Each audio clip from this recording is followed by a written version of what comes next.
grupo de trabajo al congresista Segura, César Segura, en diálogo con Karina Beteta, Milagros Takayama y también Milagros Salazar. Ellos allí tuvieron una pequeña o micro reunión de bancada a tortis, porque estaban comiendo el torti, el producto que todos conocemos. Bueno, allí analizaron un poco la situación y lo que se sabe es que la bancada de Fuerza Popular esta tarde tendría una reunión. Varios parlamentarios están pidiendo que Fuerza Popular se reúna para analizar lo que ha señalado Daniel Salaverry, que los deja muy mal, según palabras del propio Mario Mantilla. Mario Mantilla, recordemos, fue primer vicepresidente del Congreso en la gestión de Luis Galarreta. Bueno, mientras analiza esto en bancada para llamar a una reunión de urgencia en el caso de Daniel Salaverry, quien dicho sea de paso está con licencia, es decir, está fuera de la bancada, pero están llamando a una reunión, estarían llamando a una reunión en horas de la tarde. Vamos a escuchar a Mario Mantilla, quien no niega, confirma en todo caso este llamado para reunión de bancada de urgencia para analizar lo dicho por Daniel Salaverry y toda esta ley que ha generado la controversia en el país. Bueno, no hemos tomado ninguna decisión, vamos a ver qué decisión tomamos en bancada. Como le digo, yo particularmente respeto las opiniones, ¿no? Lamentablemente estas cosas no se han debatido, además de la pedir licencia de la bancada, entonces, bueno, está actuando con esa libertad, ¿no? Y con esa libertad está tomando decisiones que van en contra de la bancada en realidad. Aquí está dejando, ¿usted cómo cree que esté dejando a la bancada con esto? No, definitivamente que deja mal parada a nuestra bancada, pero él siempre ha dicho representa a los 130, entonces quiero pensar por ese lado, pero en todo caso lo vamos a analizar en la reunión de bancada. ¿Cuándo es la reunión de urgencia? Están como, bueno, se le ha comunicado al vocero para que convoque una reunión, no sabemos cuándo la va a convocar, ojalá que sea el día de hoy, porque estos temas hay que tratarlos con urgencia. ¿Y esta reunión podrían analizar la expulsión del propio Daniel Salaverry? No me podría adelantar, no podría adelantarme, no sé, como le digo, habría que... ¿Es el tema de Salaverry esta reunión? Sí, no le puedo negar, se ha pedido, hay varios parlamentarios nuestros que están pidiendo una reunión de bancada para tratar el asunto, pero no se ha tomado ninguna decisión todavía. ¿Uno de ellos está recomendando la expulsión, tal vez ante la incomodidad, como usted señala? Bueno, no he leído ni he escuchado a ningún parlamentario mío que pida expulsión, porque sabemos muy bien que era pedir licencia y también ese tema hay que tenerlo en cuenta. Bien, reunión de urgencia entonces en la bancada de Fuerza Popular tras el tuit del presidente del Congreso, Daniel Salaverry, quien está bajo licencia en esta agrupación política. Karina Beteta también conversó con nosotros y ella está sorprendida porque señala que Daniel Salaverry sí estuvo de acuerdo con una ley que ahora ante la opinión pública dice no estar. Vamos a escuchar a Karina Beteta. Bueno, lamento las expresiones del presidente cuando él estuvo de acuerdo con esta propuesta y por ello me extraña su cambio de actitud y una muestra de haber estado de acuerdo es de que él permitió y facilitó con su firma para que se pueda correr una virtual. ¿Él permitió con su firma? ¿No son los voceros? No, para que te den una virtual, él tiene que ordenar a oficialía y luego recién los voceros corren la virtual. ¿Y este tuit calificando de...? Tendría que pedirle explicaciones al presidente. La verdad, me he quedado sorprendida con lo dicho y rechazar que sea nefasta. Podemos discrepar, podemos decir que estoy de acuerdo o no, que se puedan hacer mejoras, creo es lo correcto, pero de ahí tener calificativos me parece una exageración. Más aún cuando alguien haya estado de acuerdo, ¿no? Pero no estuvo en el pleno, se retiró como un acto de protesta. No, porque no, de ninguna manera, es normal que a veces se retiran. En todo caso, le hubiera dicho al vicepresidente, me voy porque no estoy de acuerdo, y no porque, bueno, te encargo y ya regreso.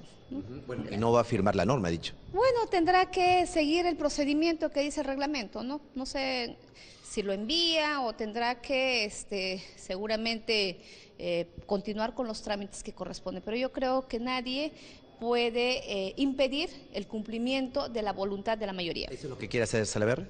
No lo sé, tendría que, no sé, por eso le digo a qué se refiere y seguramente saldrá a dar las explicaciones, el contenido de su declaración. Él es un congresista aún de su bancada, si está en licencia y está en su bancada, usted dice que estuvo de acuerdo al principio y ahora va en contra de lo que ustedes impulsaron. Bueno, tendríamos que tomarle una posición en la reunión de bancada, no podría yo decir otro tema. Gracias. Ambiente político movido aquí en el Parlamento con el tuit o después del tuit de Daniel Salaverry. Vamos contigo, Carla, y luego regresamos con más entrevistas en vivo. Bien, muchas gracias, Jimmy. Tenemos que ir ahora hasta Palacio de Justicia con Katia Gutiérrez. Katia, adelante.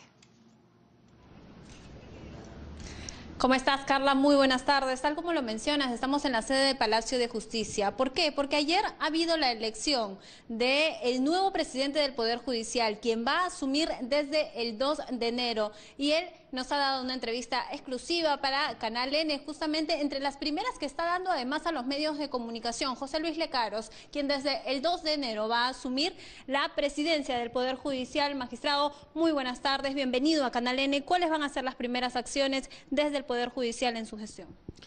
Buenas tardes a usted y a todos los televidentes.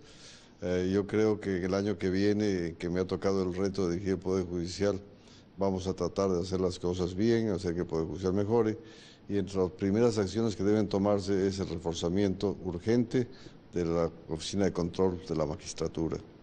La Oficina de Control de la Magistratura actualmente, por más esfuerzos que hace su jefa, la doctora Ana María Aranda, quien ha tenido un buen desempeño, no ha podido lograr las metas deseadas por falta de presupuesto, por falta de personal y por falta de logística.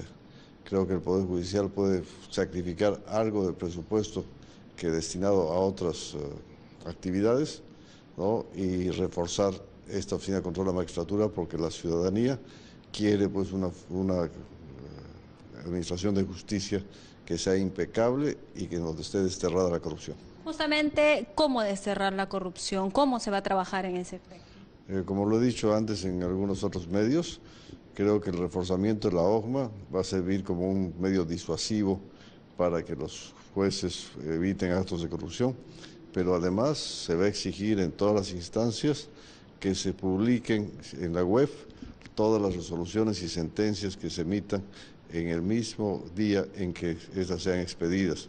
Esto va a hacer que los litigantes y toda la ciudadanía pueda hacer un control directo de la actuación de los jueces, y aquellos magistrados que puedan tener alguna tentación de cometer actos de corrupción tendrán que pensarlo dos veces, porque sabrán que tienen 30 millones de ojos mirando los web y controlando su actividad. Ahora, vamos a empezar por la elección. Usted tuvo 6 votos de 18 que son los magistrados, los integrantes de los jueces supremos, y algunos han considerado que esto le restaría legitimidad a su gestión. Bueno, en realidad los votos en blanco no han sido una censura a mi elección. Lo que sucede es que aquellos magistrados que estaban propugnando la reelección del doctor Prado Saldarriaga, al no conseguir su objetivo, al no conseguir que la sala plena deje sin efecto el acuerdo que lo prohibía, entonces una forma de protestar, no contra mi elección, sino contra la sala plena, era votar en blanco. Y esto no le da una lectura justamente respecto a qué podría pasar en estos 2 años de gestión si ha tenido poco respaldo. Bueno, yo creo que ya la elección pasó, ahora ya estamos un día después y es borrón y cuenta nueva. La sala plena siempre ha estado muy unida y dispuesta pues a dar una lucha frontal contra todas las irregularidades, sean de corrupción o de inmoralidad o de cualquier otro tipo. De modo que yo estoy seguro que en la siguiente sesión de sala plena las cosas se van a normalizar totalmente y seguiremos trabajando como un cuerpo colegiado muy unido. Ahora, en algún momento en algún medio de comunicación se publicó, por ejemplo, sobre usted, sobre su fortuna que ascendía a 1.800.000 soles. ¿Usted dio una explicación en ese momento respecto a que era parte de su fortuna? ¿Usted se ratifica en esto? Totalmente, fíjese. El ojo público hizo una supuesta investigación, ¿no? y objetaba cómo es que yo había podido tener una fortuna de algunos inmuebles y algunos depósitos bancarios, pero una investigación incompleta, porque si querían hacerlo debieron averiguar pues desde cuándo tenía estos bienes, qué origen tuvieron, y se les explicó a los del ojo público que aparte de que esto provenía de herencias, ¿no? Provenía también del trabajo de 32 años antes de venir a la Corte Suprema. Yo cuando vine a la Corte Suprema ya tenía tres inmuebles en Arequipa, ¿no? Que obviamente los he vendido, y viviendo ya en Lima he comprado propiedades en Lima. Entonces esos 3 inmuebles pues no son producto de mi trabajo en la Corte Suprema, sino de mis 32 años de trabajo anteriores, no solo en la judicatura, sino en el ejercicio de la profesión, libre de la profesión, y como repito, por herencia de mis señores padres. ¿Conocía usted las referencias del ex juez supremo César Inostroza? Bueno, toda la Corte Suprema, como lo he dicho reiteradamente, toda la Corte Suprema sabía que la conducta de Inostroza no era muy regular, que digamos, ¿no? Sabía que había cosas muy oscuras, sentencias bastante sospechosas, a tal punto que cuando yo vine a la Corte Suprema en el 2001 y formé sala, entre otros con el doctor Hugo Sibina, que después fue presidente de la sala, en muchas oportunidades resolvimos que se pasen copias a la Oficina de Control de la Magistratura por sentencias pues bastante extrañas, ¿no? Narcotraficantes que eran absueltos, narcotraficantes con muy grandes cantidades de droga que tenían penas de 4 años por 3 suspendidas, cosas que llamaban la atención y despertaban a sospecha. Entonces se ordenó que pasen copias a la OMA. Bueno, hasta allí sé lo que sucedió porque dependía de la sala, lo que pasó en la OMA desconozco. Pero en el año 2005, siendo presidente el doctor Vázquez Bejarano, un buen día que yo pasaba por la presidencia, vi que el señor Inostroza estaba esperando en la puerta para juramentar con su familia, etcétera, etcétera, como vocal provisional en ese momento. Me sorprendió porque yo conocía quién era Inostroza. Llegué a mi sala, yo era provisional en esa época, de modo que no tenía mayor injerencia, pero le informé al doctor Sibina, que era el presidente de la sala, y el doctor Sibina se paró rápidamente, fue a la presidencia y evitó que Inostroza jure.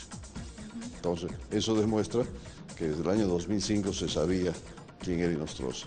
Posteriormente el CNM en el año 2011, me parece, no obstante que Inostroza sacó el primer puesto para ser nombrado fiscal supremo, se negó a nombrarlo.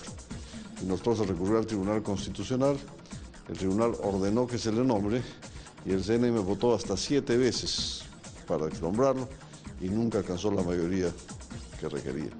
Entonces, todos esos hechos demuestran pues que la conducta de Inostroza, si bien no se podía probar para destituirlo o para encarcelarlo finalmente, ¿no? Pero se conocía. ¿Cómo analiza ahora su situación? Está bastante vinculado a esta investigación sobre los cuellos blancos. Bueno, sí, por las informaciones periodísticas, no conozco el expediente, pero por las informaciones periodísticas parecería que el señor Inostroza pues al fin cayó en, no digo, al fin nos dio las pruebas que demostrarían cuál es su conducta. ¿Respalda usted la gestión de Pedro Chávarri frente a la Fiscalía de la Nación? Bueno, en realidad al doctor Chávarri yo no le veo mayor objeción. No soy quien, porque yo no pertenezco a la Fiscalía de la Nación, para respaldar o no respaldar la gestión del doctor Chávarri, pero yo no veo motivos atendibles para el ataque que está sufriendo, pero en todo caso el Ministerio Público es una institución autónoma, y así como a mí no me gustaría que un fiscal opine sobre la presidencia de la Corte Suprema, yo tampoco opino sobre eso. ¿Su cercanía con César Inostroza no le parece suficiente? Y además el expediente que ha hecho la fiscal Rocío Sánchez respecto a los cuellos blancos del puerto y a su eventual participación, ¿no le parece suficiente para dejar el caso? Bueno, la fiscalía con Inostroza se explica porque el doctor Chávarri era presidente de la Academia de la Magistratura y Inostroza el vicepresidente. Entonces, eso hacía que trabajasen juntos, ¿no? E indudablemente tomasen acciones respecto a la propia academia. Incluso hay un audio, creo, en donde están hablando de un funcionario de la academia, si lo remueven o no lo remueven. Yo no le veo nada de irregular a eso. Y el hecho de conversar con Inostroza tampoco lo veo irregular, ¿no? Salvo que hubiese pues conversaciones como la de las entradas de fútbol, etcétera, etcétera, que son pues ya sobornos, ¿no? Entonces, repito, no, de los audios que yo he escuchado por la prensa, yo no veo ninguna irregularidad. Ahora, si la fiscal del Callao ha concluido que el señor Chávarri es parte de la organización esta, los cuellos blancos del puerto, no conozco las razones porque no he visto ni el informe ni el expediente. Ahora, el juez supremo Ángel Romero también está mencionado ahí, justamente fue uno de los que votó por usted en la elección de ayer. Así es, el juez supremo Romero también tiene audios con Inostroza, pero si usted escucha los audios de César Romero, de Ángel Romero con Inostroza, se va a dar cuenta que también son conversaciones inocuas. No todo el que conversa con Inostroza ha tenido tratos irregulares con él. Se solicitaba un expediente sobre una persona que tenía sentencia por abuso sexual. No, claro, pero necesitaba una copia de la sentencia que ya estaba expedida, de modo que entiendo que era con fines académicos, de estudio, o no sé para qué, pero Romero de lo que aparece el audio, no trató de influir sobre el resultado de ese proceso porque ya estaba resuelto. Yo recuerdo que alguna vez el señor Inostroza, siendo miembro del Consejo Ejecutivo, fue a hacer alguna gestión ante mi despacho, ¿no? Se le atendió en lo pertinente, lo que estaba gestionando, y eso no me hace a mí miembro de ninguna banda, ¿no? Finalmente, doctor Lecaros, ¿cómo evitar justamente estos elementos? Estaban en la Corte Suprema, ¿cómo evitar a futuro estos elementos al interior del sistema de justicia? Yo creo que una forma de evitar es que antes de nombrar a jueces supremos, por lo menos jueces supremos, se pida opinión a la Corte Suprema, a la Sala Plena de la Corte Suprema sobre los candidatos. No, obviamente opinión que no tiene por qué ser definitiva, porque no es facultad de la Corte Suprema nombrar a los jueces, pero sí puede servir como referencia a la ahora Junta Nacional de la Justicia para tomar una decisión respecto a qué persona debe nombrar o no debe nombrar. Los jueces nos conocemos, sabemos quién es cada quien, y por tanto una opinión de la Sala Plena, viniendo de quien viene, que es la Sala Plena de la Corte Suprema, debería ser tomada en cuenta. Bien, muchísimas gracias por esta entrevista, además por esta deferencia para Canal N. Doctor José Luis Lecaros, electo presidente del Poder Judicial y quien va a asumir funciones ya desde el 2 de enero del 2019. Es una entrevista en exclusiva que nos ha dado, entre las primeras que está dando además a los medios de comunicación. Carla, contigo en estudios, buenas tardes. Katia, por estos detalles tenemos que regresar al Congreso de la República delante de Jimmy Chinchay. Bueno, Katia Gutiérrez tuvo su exclusiva. Aquí en el Parlamento está todo movido con la situación de Daniel Salaverry. Juan Chaput nos acompaña, congresista de Peruanos por el Cambio. Congresista, ¿cómo está? Bienvenido a Canal N. ¿Cómo analiza usted este tuit del presidente del Congreso? Califica de nefasta, no va a firmar la autógrafa y todo lo que tiene que ver con el financiamiento ilícito que ha sido tan cuestionado. Bueno, el presidente del Congreso tiene una lectura adecuada de lo que ha pasado en los últimos días, ¿no? Esta ley de financiamiento ilegal no podía prosperar por una sencilla razón. Está favoreciendo a aquellas personas que en estos momentos están siendo investigadas por delitos que podrían significar también lavado de activos. Entonces él sintoniza con la población y sobre todo con el presidente de la República y permite que esa ley, que fue aprobada entre gallos y medianoche, del momento que no la promulga o del momento que va a permitir de que se reconsidere, que ingrese a un proceso de discusión mucho más profundo, que es lo que se está reclamando. Correcto, calificarla vía Twitter, decir que no lo va a firmar, decir que va a votar la reconsideración, cuando no estuvo en el Pleno, que se le está cuestionando, ¿no? Karina Beteta está cuestionando por qué no estuvo allí en el Pleno. Bueno, el presidente del Congreso puede dejar en manos de los vicepresidentes la conducción de la mesa y por otro lado, en un mundo moderno, expresarse a través de la virtualidad del Twitter o de Facebook no tiene nada que ver con la posición que él plantea, ¿no? Vemos que muchos políticos, incluyendo el presidente Alan García, todo el día está tuiteando. Entonces no tiene que ver en absoluto nada con la personalidad, el hecho que uno se manifieste en persona, en la polémica, en los medios o a través de Twitter. Claro. Lo que importa es el mensaje. Claro, y Carla, hay un tema que está generando en estos momentos comentario y es que Fuerza Popular, ya lo ha dicho también Mario Mantilla, está convocando a una reunión de urgencia para analizar la situación de Daniel Salaverry y básicamente su tuit. ¿Qué podría analizar, cree usted, Fuerza Popular con esta reunión? Se habla, según aquí en Pasillos, hasta de una sanción, una expulsión. Bueno, podría ser una censura, podría ser también el hecho que se le expulse, pero eso no cambiaría la condición de la mesa directiva. Una persona puede discrepar con su bancada, renunciar a su bancada y seguir al frente de la mesa directiva que fue elegida en un proceso completamente democrático y con la participación de todos los parlamentarios. Lo único que podría significar una salida de Daniel Salaverry sería la moción de censura, porque en los otros casos existen vacíos parlamentarios. No olvidemos que ya se cuestionó el hecho que él, al solicitar licencia, se decía que ya no lo ligaba nada a una determinada bancada. La misma figura de la ausencia de la bancada significaría una expulsión. Por lo tanto, lo que podrían estar evaluando ellos, pero a costo de hacer el ridículo, es plantear una censura.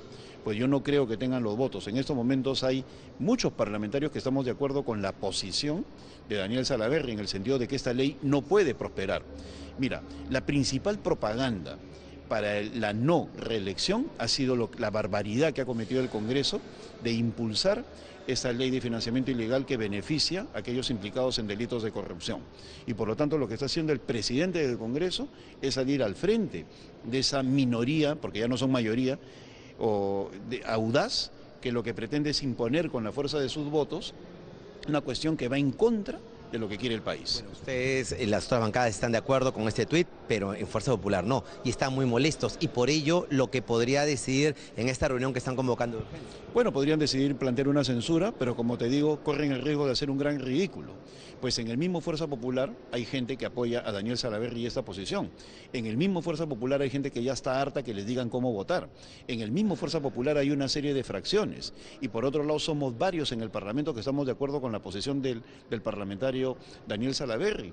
Por lo tanto, si ellos van a forzar una censura, pues pueden enfrentar un gran ridículo.